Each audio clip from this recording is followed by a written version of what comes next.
Est-ce que quand il y a l'argent, tu maintiens tes projets et tes décisions? Ceux qui sont dominés par l'argent, une fois que l'argent tombe, toute l'intelligence et la sagesse s'en vont. C'est pourquoi des fois on est étonné. Comment c'est un professeur de macroéconomie, mais Alléluia. N'aimez pas l'argent, n'adorez pas l'argent, mais servez-vous de l'argent. Amen. Hein?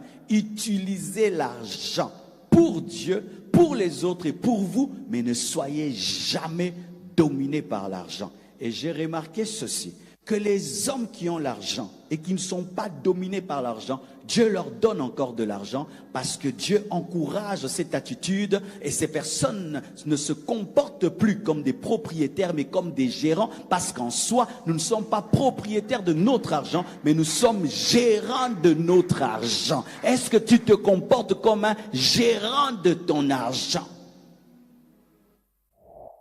Sachez ceci. Il ne faut pas adorer l'argent. Cinquième point. Il ne faut pas adorer l'argent. Il ne faut pas aimer l'argent, mais s'en servir. Matthieu 6, verset 24 dit, « Nul ne peut servir de maître, car ou il haïra l'un et aimera l'autre, ou il s'attachera à l'un et méprisera l'autre. Vous ne pouvez servir Dieu et Mammon. » L'argent doit être un serviteur, l'argent ne doit pas être un maître. Quand on te prêche le succès ou l'intelligence financière, ce n'est pas qu'on veut faire de toi un cupide. Amen. Quelqu'un qui pense tout le temps à l'argent. S'il n'y a pas d'argent, je ne t'aide pas. Qu'est-ce que j'aurai dedans? C'est ce qui nous arrive au Congo. Quelqu'un pousse ta voiture et puis il demande. Quelqu'un te sourit et puis il demande. N'est-ce pas? À l'aéroport, si quelqu'un te sourit, tu dois avoir peur. Si tu sors de l'aéroport, quelqu'un seulement prend ton sac, tu vas payer. S'il pousse seulement ton chariot, tu vas payer. Tu as une crevaison quelque part là, quelqu'un t'aide seulement à ranger les pneus, tu vas payer. Ça, c'est de la cupidité, ça maudit. Amen.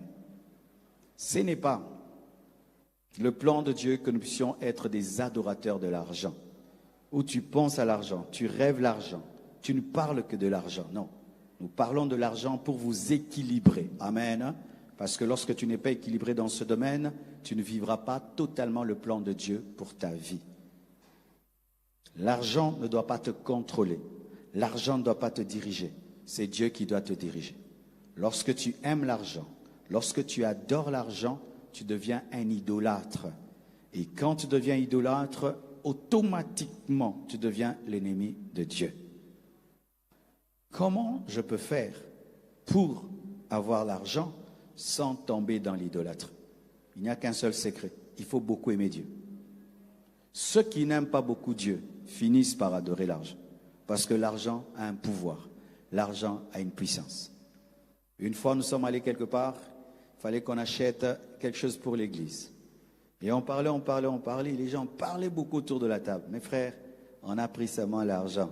On a mis sur la table. Un silence est entré. Personne n'est parlé. Tu sais pourquoi? Tout le monde imaginait ce qu'il allait faire avec l'argent. Ces jours-là, j'ai dit, oh, même l'atmosphère avait changé. Les jours qu'il fallait qu'on achète la parcelle de l'autre côté, il restait 350 000 $ à payer. On avait mis dans une banque. On est allé récupérer 350 000. Ils nous ont donné des petits billets de 20 $, de 10 $. Ça avait fait une montagne jusque-là.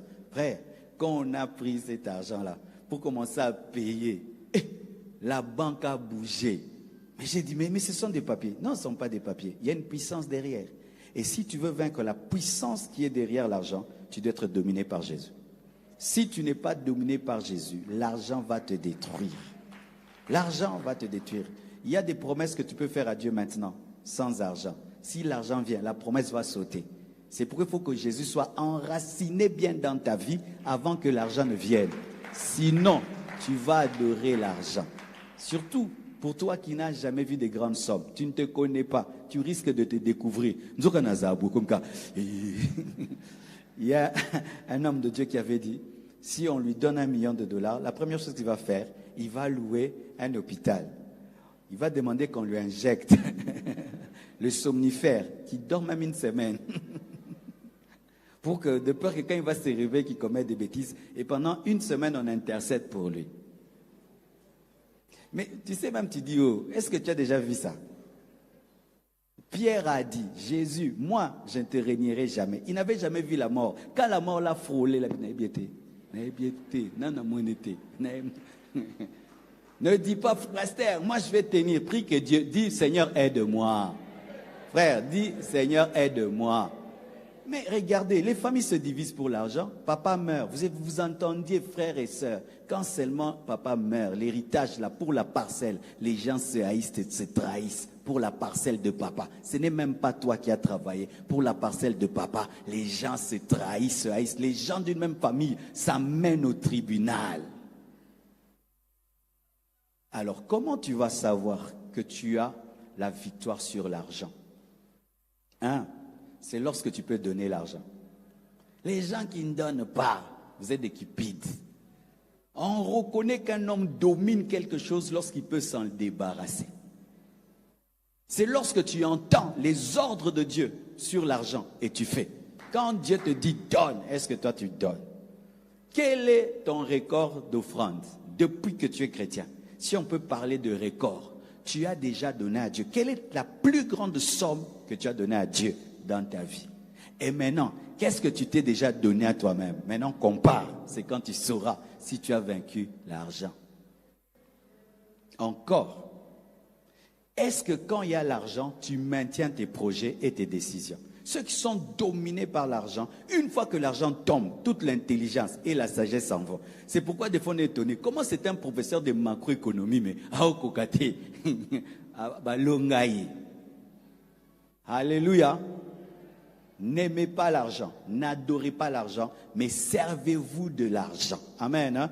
Utilisez l'argent pour Dieu, pour les autres et pour vous, mais ne soyez jamais dominés par l'argent. Et j'ai remarqué ceci, que les hommes qui ont l'argent et qui ne sont pas dominés par l'argent, Dieu leur donne encore de l'argent parce que Dieu encourage cette attitude et ces personnes ne se comportent plus comme des propriétaires mais comme des gérants parce qu'en soi, nous ne sommes pas propriétaires de notre argent mais nous sommes gérants de notre argent. Est-ce que tu te comportes comme un gérant de ton argent? Est-ce que quand quelqu'un a ton argent et puis Dieu te dit laisse, tu laisses? Ou toi pour l'argent, tu peux mettre quelqu'un en prison, tu peux tuer, tu peux empoisonner, tu peux. Ou aussi, si tu aimes les gens en fonction de l'argent, quand quelqu'un a l'argent, tu l'aimes, tu le respectes. S'il n'a pas d'argent, tu ne l'aimes pas, tu ne le respectes pas, tu es un cupide, tu es dominé par l'argent. Si la première chose que tu cherches dans les autres, c'est leur argent, tu es un cupide, tu es un idolâtre. Si la seule chose que tu cherches sur la terre, c'est l'argent, tu es un cupide, tu es un idolâtre. Quelle est ta relation avec l'argent?